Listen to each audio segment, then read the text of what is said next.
Assalamualaikum warahmatullahi wabarakatuh. Innal hamdalillah nahmaduhu wa nasta'inuhu wa nastaghfiruh wa na'udzu billahi min shururi anfusina wa sayyiati a'malina. Man yahdihillahu fala mudilla lahu wa man yudlil fala hadiya lahu. Wa ashhadu an la ilaha illallah wahdahu la sharika lahu. وأشهد أن محمدا عبده ورسوله أما بعد فإن أصدق الحديث كتاب الله وخير الهدي هدي محمد صلى الله عليه وسلم وشر الأمور محدثاتها وكل محدثة بدعة وكل بدعة ضلالة وكل ضلالة في النار. أيها الإخوة الكرام، في هذا اليوم المبارك لقد تشرفنا نحن أهل لومبوك بزيارة شيخ من مشايخ أهل السنة والجماعة بالمدينة النبوية، وهو فضيلة الأستاذ الدكتور عبد الرزاق بن عبد المحسن العباد البدر.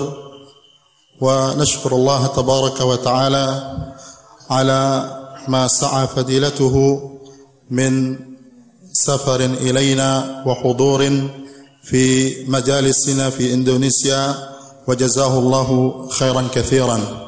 وسيلقي فضيلته إن شاء الله تعالى في هذه الليلة أمامنا محاضرة لعل الله تبارك وتعالى ينفع بنا في لومبوك خاصة وأهل إندونيسيا عامة، فليتفضل مشكورا. السلام عليكم ورحمة الله وبركاته.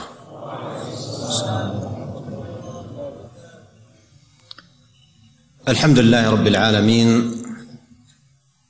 وأشهد أن لا إله إلا الله وحده لا شريك له، وأشهد أن محمدا عبده ورسوله صلى الله وسلم عليه وعلى آله وأصحابه أجمعين. اللهم لا علم لنا إلا ما علمتنا، اللهم علمنا ما ينفعنا وزدنا علما، وأصلح لنا شأننا كله ولا تكلنا إلى أنفسنا طرفة عين. اللهم اهدنا لأحسن الأخلاق لا يهدي لأحسنها إلا أنت، واصرف عنا سيئها لا يصرف عنا سيئها إلا أنت، وأعذنا أجمعين من منكرات الأخلاق والأهواء والأدواء، وأصلح لنا شأننا كله ولا تكلنا إلى أنفسنا طرفة عين.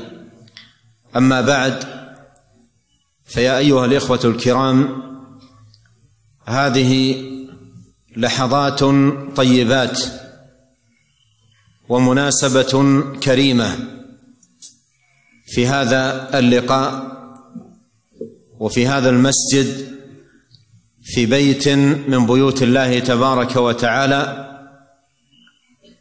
جمعنا الله عز وجل هذا الجمع ويسر لنا هذا اللقاء، فنسأله جل في علاه أن يتقبل منا أجمعين اجتماعنا هذا، وأن يجعله في موازين حسناتنا يوم نلقاه سبحانه وتعالى. وإذا كان الأخ المقدم الشيخ جزاه الله خيرا يذكر أنني تعبت في القدوم، ففي الحاضرين من تعب أكثر مني وجاء من مسافات بعيدة، وبعضهم جاء من جبال ومناطق نائية، فأسأل الله تبارك وتعالى أن يتقبل من الجميع بقبول حسن، وأن يرزقنا في مجلسنا هذا الخير والنفع والبركة. Tadi saya memberikan mukaddimah bahwa alhamdulillah kita pada hari ini diberikan kemuliaan oleh Allah Subhanahu wa taala dengan hadirnya salah seorang masyayikh kita dari masyayikh Ahlus Sunnah wal Jamaah, yang beliau dari kota Rasulullah sallallahu alaihi wasallam. Dan semoga Allah Subhanahu wa taala menjadikan apa yang beliau akan sampaikan dan yang telah sampaikan dari kajian-kajian beliau baik yang telah lewat dan yang sekarang diberikan manfaat oleh Allah Subhanahu wa taala oleh kita semua. Beliau adalah Fadilatul Syekh Abdul Razak bin Abdul Muhsin Al-Abbad Al-Badr hafizahullah, dan kita bersyukur kepada Allah Subhanahu wa taala bahwa Allah mudahkan bagi beliau untuk hadir di tempat kita ini, dan semoga Allah Subhanahu wa taala membalas beliau.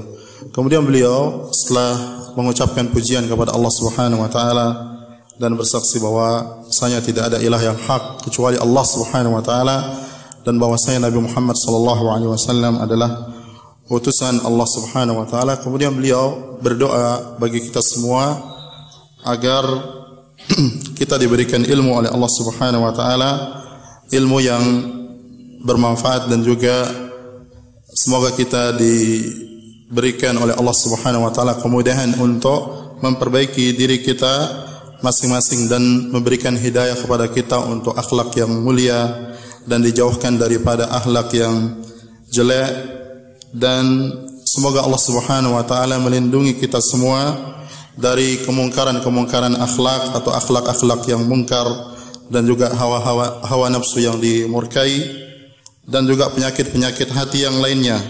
Dan semoga Allah Subhanahu wa taala tidak menyerahkan semua urusan kita kepada diri kita, melainkan itu semua dikembalikan kepada Allah Subhanahu wa taala. Kemudian beliau mengatakan bahwasanya ini adalah saat-saat yang sangat baik dan juga kesempatan yang sangat mulia, yaitu kita bisa bertemu di masjid ini yang dia rumah dari rumah-rumah Allah Subhanahu wa taala, di mana Allah Subhanahu wa taala telah mengumpulkan kita dengan hadirin yang hadir pada kesempatan ini, dan semoga Allah Subhanahu wa taala memudahkan bagi kita dengan pertemuan yang ada, dan juga kita meminta kepada Allah Subhanahu wa taala agar menjadikan, semoga Allah Subhanahu wa taala menjadikan pertemuan kita ini pertemuan yang bermanfaat dan juga menjadi salah satu dari bagian kebaikan dan pahala bagi kita di akhirat kelak di sisi Allah Subhanahu wa taala.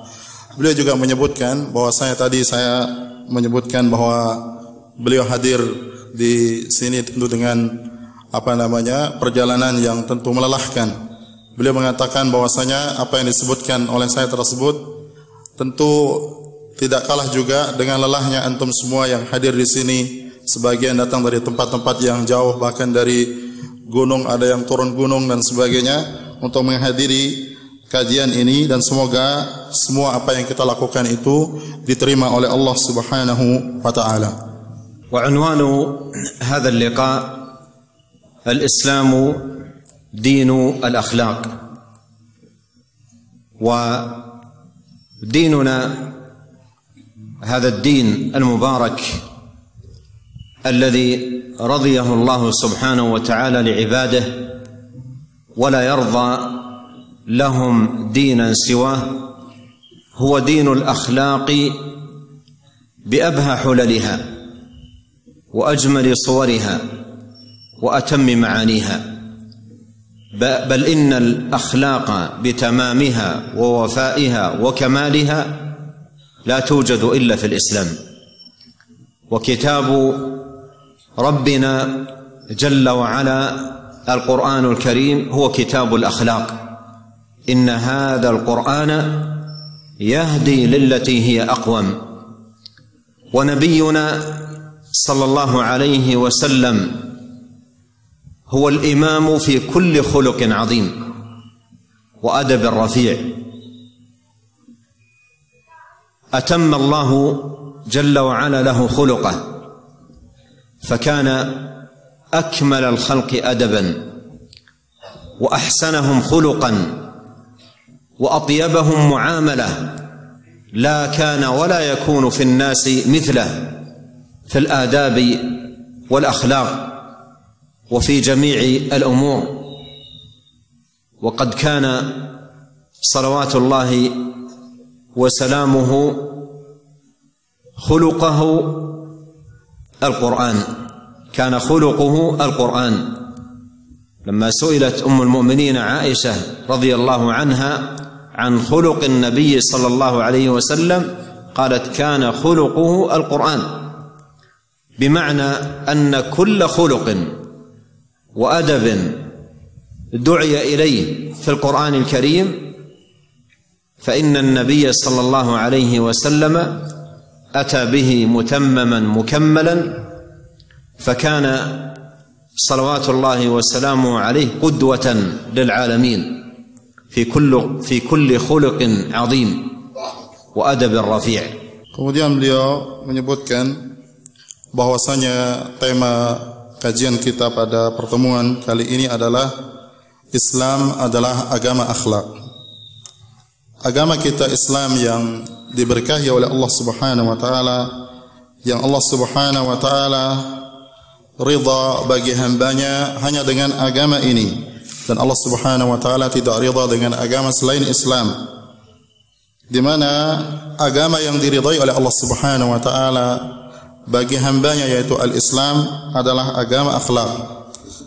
Agama akhlak dalam artian gambaran tentang agama yang sebaik-baik dan seindah akhlak, seindah-indahnya akhlak, dengan gambaran dan bentuk yang terbaik yang diajarkan oleh Rasulullah sallallahu alaihi wasallam, yang di mana gambaran terbaik dan yang mulia dari akhlak ini tidak terdapat kecuali di dalam Islam, di dalam agama yang dibawa oleh Rasulullah sallallahu alaihi wasallam. Dan Al-Qur'anul Karim adalah kitab suci yang mengajarkan akhlak, yang berisi akhlak. Dan Allah Subhanahu wa taala menyebutkan di dalam Al-Qur'an, yang artinya sesungguhnya Al-Qur'an ini atau kitab ini dia memberikan hidayah kepada akhlak atau kepada sesuatu yang sangat lurus, sangat baik. Kemudian Rasulullah sallallahu alaihi wasallam, nabi kita Nabi Muhammad sallallahu alaihi wasallam adalah imam di dalam masalah akhlak.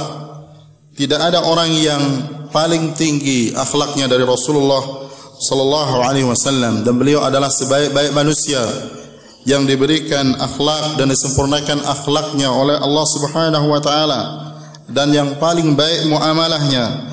Tidak ada orang yang semisal atau menandingi akhlak dan kebaikan muamalah Rasulullah sallallahu alaihi wasallam, dan di dalam segala urusan beliau yang berkaitan dengan kehidupan. Dan Nabi Muhammad sallallahu alaihi wasallam adalah akhlak beliau adalah Al-Qur'an.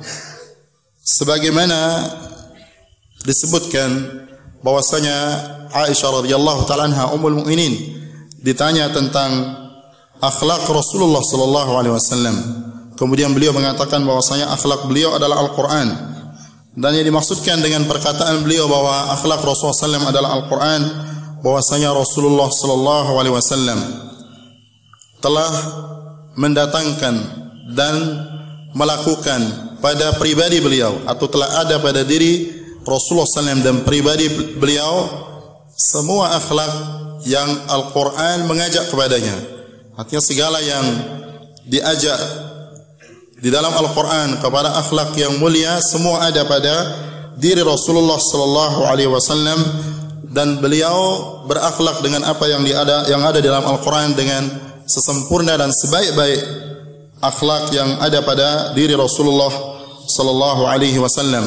Oleh karena itu Rasulullah sallallahu alaihi wasallam adalah qudwah kita dan teladan kita di dalam akhlak dan budi pekerti. وقد أقسم الله جل وعلا على كمال خلقه وجمال أدبه صلوات الله وسلامه عليه، حيث قال سبحانه وإنك لعلى خلق عظيم، أي خلق تام كامل متمم للأخلاق مكمل لها. وقال صلوات الله وسلامه عليه إنما بعثت لأتمم مكارم الأخلاق، وفي رواية لأتمم صالح الأخلاق. فهو عليه الصلاة والسلام إمام في كل خلق رفيع وكل أدب كامل، وحياته ومعاملاته ومعاشرته كلها أدب وخلق. Kemudian beliau menjelaskan bahwasanya Allah Subhanahu wa taala bersumpah tentang ketinggian dan kemuliaan akhlak Rasulullah sallallahu alaihi wasallam dan keindahan adab beliau. Sebagaimana Allah Subhanahu wa taala menyebutkan di dalam Al-Qur'an yang artinya sesungguhnya engkau Muhammad sungguh berada pada akhlak atau budi pekerti yang sangat agung. Artinya akhlak yang sempurna, akhlak yang dia penyempurna bagi akhlak-akhlak yang ada sebelumnya. Dan juga Rasulullah sallallahu alaihi wasallam mengatakan di dalam hadis, sungguhnya aku diutus untuk menyempurnakan akhlak yang mulia, dan di dalam riwayat yang lain adalah akhlak yang baik, menyempurnakan akhlak yang baik. Dan beliau Rasulullah sallallahu alaihi wasallam adalah imam dan pemimpin di dalam akhlak yang mulia yang tinggi dan juga adab yang sempurna. Kehidupan Rasulullah sallallahu alaihi wasallam dan perilaku dan pergaulan beliau semuanya adalah akhlak yang mulia dan adab yang mulia. Wal khuluqu ayyuhal ikhwatul kiram unwanun ala falahi sahibihi wa sa'adatihi في الدنيا والآخرة، بل ما استجلبت الخيرات واستدفعت الشرور والآفات بمثله. وكلما كان العبد متمما للخلق مكملا له كلما كان ذلك أرفع في درجاته وأعلى في منازله وأبلغ في تحصيله للثواب. ولما سئل نبينا صلى الله عليه وسلم عن أكثر ما يدخل به الناس الجنة قال تقوى الله وحسن الخلق. وقال صلوات الله وسلامه عليه أقربكم مني منزلة يوم القيامة أحاسنكم أخلاقا. Kemudian beliau mengatakan bahwasanya akhlak adalah merupakan tanda dari kebahagiaan seseorang. Artinya kalau ada pada diri seseorang akhlak yang mulia, maka itu tanda kebahagiaan dan kebaikan bagi dirinya. Dan tidaklah datang kebaikan-kebaikan yang banyak pada diri seorang hamba melainkan dari sebab akhlak, dan tidaklah dijauhkan dia dari segala keburukan melainkan karena akhlak yang ada pada dirinya. Oleh karena itu semakin seorang hamba itu memiliki akhlak yang tinggi, akhlak yang mulia, maka dia akan semakin tinggi derajatnya dan kedudukannya di sisi Allah Subhanahu wa taala, dan juga dia akan mendapatkan pahala yang jauh lebih baik dan sangat baik di sisi Allah Subhanahu wa taala. Oleh karena itu Rasulullah sallallahu alaihi wasallam, manakala beliau Rasulullah SAW ditanya tentang apa yang paling banyak yang menjadikan orang itu masuk ke dalam surga, beliau menjawab adalah takwa kepada Allah Subhanahu wa taala dan akhlak yang baik. Kemudian juga Rasulullah sallallahu alaihi wasallam mengatakan di dalam hadis,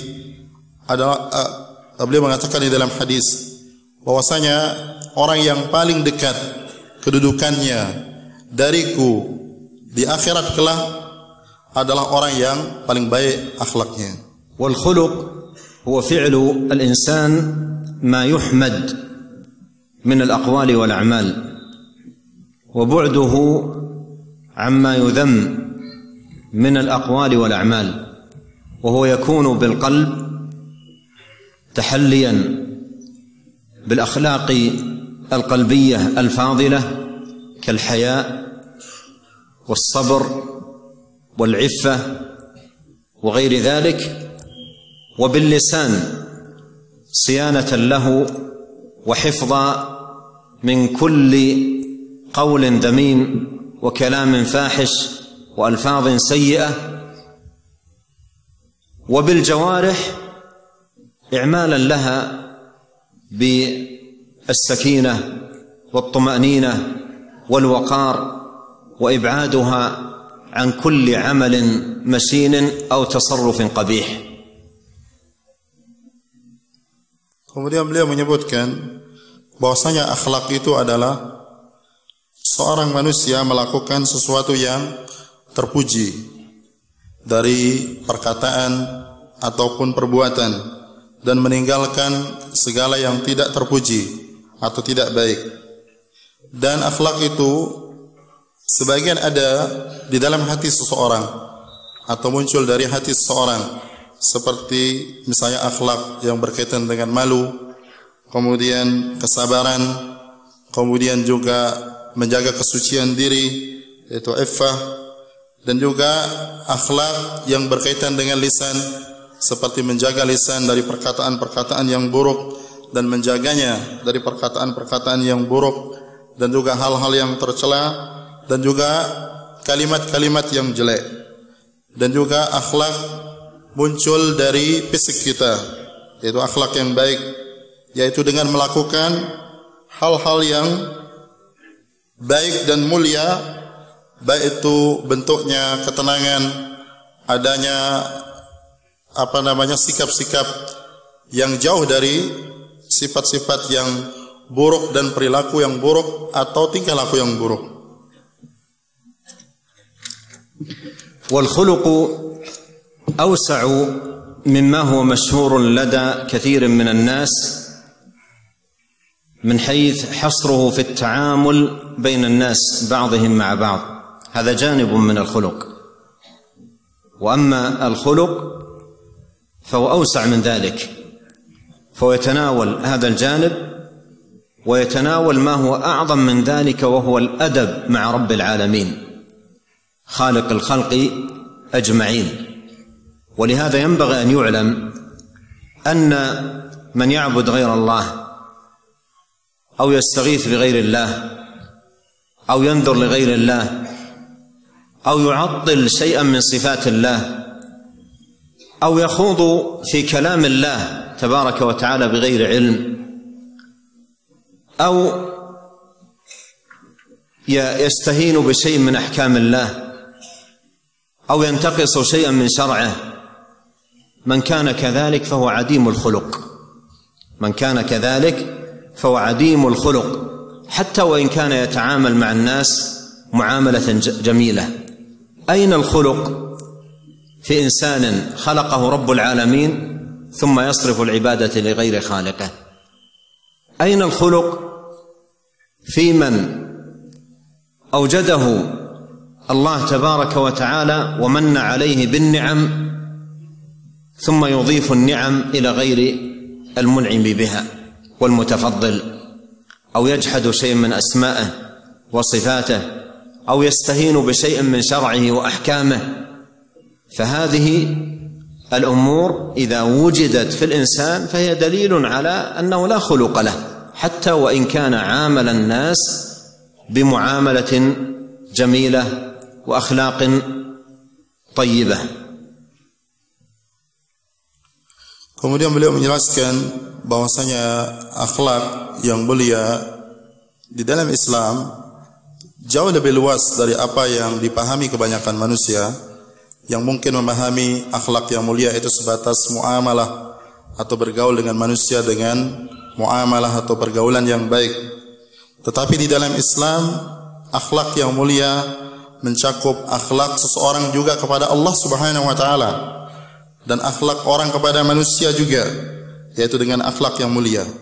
Oleh karena itu orang yang tidak beribadah kepada Allah Subhanahu wa taala dan meminta kepada selain Allah Subhanahu wa taala dan menafikan atau mentiadakan sifat-sifat Allah Subhanahu wa taala yang mulia, maka orang-orang seperti ini dia bukan dikatakan orang-orang yang berakhlak.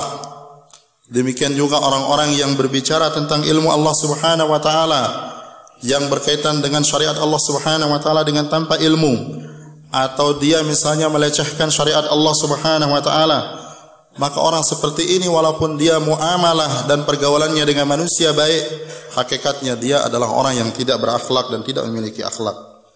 Oleh karena itu, akhlak yang mulia menurut Islam adalah akhlak orang kepada Allah Subhanahu wa taala dengan beribadah hanya kepadanya, tidak beribadah kepada selain Allah, tidak meminta pertolongan kepada selain Allah Subhanahu wa taala, tidak juga dia menyimpangkan salah satu dari ibadah kepada Allah Subhanahu wa taala kepada selain Allah Subhanahu wa taala.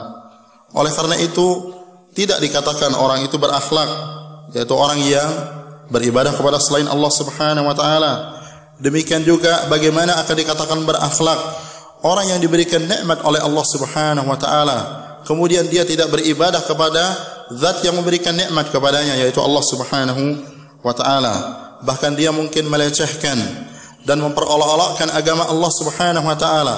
Orang yang seperti ini, walaupun dia bergaulnya dengan manusia baik, muamalahnya dengan manusia baik, tetapi dia tidak beribadah kepada Allah, dia melecehkan agama Allah, dia mengolok-olok agama Allah, maka orang seperti ini adalah orang yang tidak memiliki akhlak. وليست الأخلاق في الإسلام أمرا نفعيا يقدمه المرء لمنافع دنيوية يريدها أو مصالح يطمع في نيلها، وإنما الأخلاق في الإسلام عبادة وقربة يتقرب بها المسلم إلى الله تبارك وتعالى، حيث إن الله جل وعلا أمره بذلك ورتب على ذلك الثواب الجزيل والأجر العظيم. وقد مر معنا قول نبينا صلى الله عليه وسلم عندما سئل عن أكثر ما يدخل به الناس الجنة قال تقوى الله وحسن الخلق، وقال أقربكم مني منزلة يوم القيامة أحسنكم خلقا. فالمسلم عندما يقوم بهذه الأخلاق والآداب يقدمها قربة لله، إنما نطعمكم لوجه الله لا نريد منكم جزاء ولا شكورا، بخلاف غير المسلم فإنه قد يأتي بأخلاق جميلة وآداب حسنة ومعاملات طيبة، لكنه لا يرجو بها شيئا عند الله، وحده في هذه الأخلاق مصالح دنيوية، إما ذكر يرجوه أو شهرة يطمع فيها أو باصطلاحنا المعاصر أصوات يجمعها أو غير ذلك من المقاصد التي تكون من كثير من الناس بما يقدمونه من أخلاق. وينبغي أن يعلم أن الخلق إنما يكون نافعا للعبد عند الله إذا أراد به الدار الآخرة، إذا أراد به الدار الآخرة ورجى به ثواب الله سبحانه وتعالى، وعده في جملة قربه التي يتقرب بها إلى الله سبحانه وتعالى. Kemudian beliau menyebutkan bahwasanya akhlak di dalam Islam bukanlah perkara yang dia berkaitan dengan manfaat dunia. Orang bermuamalah dengan orang lain dengan muamalah atau pergaulan yang baik atau dengan akhlak yang baik dengan maksud maslahat dunia atau dengan maslahat yang dia menginginkannya atau dia tamak dengannya. Akan tetapi akhlak di dalam Islam adalah ibadah kepada Allah Subhanahu wa taala. Yang seseorang mendekatkan diri kepada Allah Subhanahu wa taala dengan akhlak tersebut yang dia ibadah kepada Allah Subhanahu wa taala. Dan juga akhlak yang mulia di dalam Islam diyakini oleh seorang muslim adalah ibadah yang dia mendatangkan pahala di sisi Allah Subhanahu wa taala.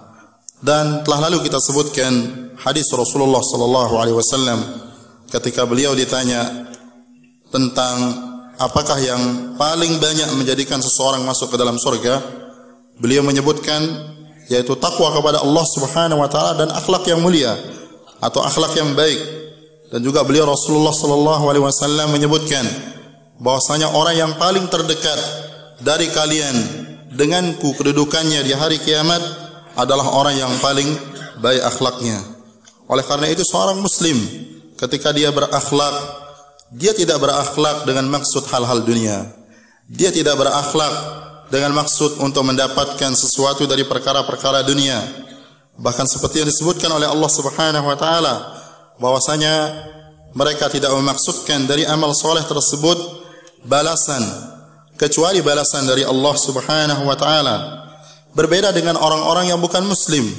Kalau orang-orang yang bukan muslim atau non-muslim, dia memiliki muamalah atau akhlak yang tampak mulia pada zahirnya, maka dia tidak muncul dari hatinya yang dia maksudkan untuk mencari pahala dari Allah Subhanahu wa taala.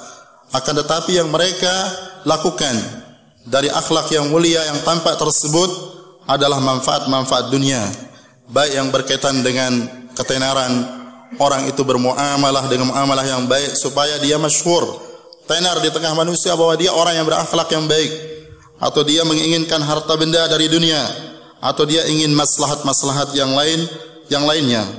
Oleh karena itu seorang muslim seharusnya ketika dia berakhlak yang mulia, hendaklah akhlak yang mulia tersebut muncul dari dirinya karena keyakinan bahwasanya akhlak ini adalah ibadah kepada Allah Subhanahu wa taala yang mendekatkan seseorang kepada Allah Subhanahu wa taala, dan dia tidak mengharapkan dari akhlak yang mulia yang dia lakukan tersebut melainkan balasan di negeri akhirat kelak.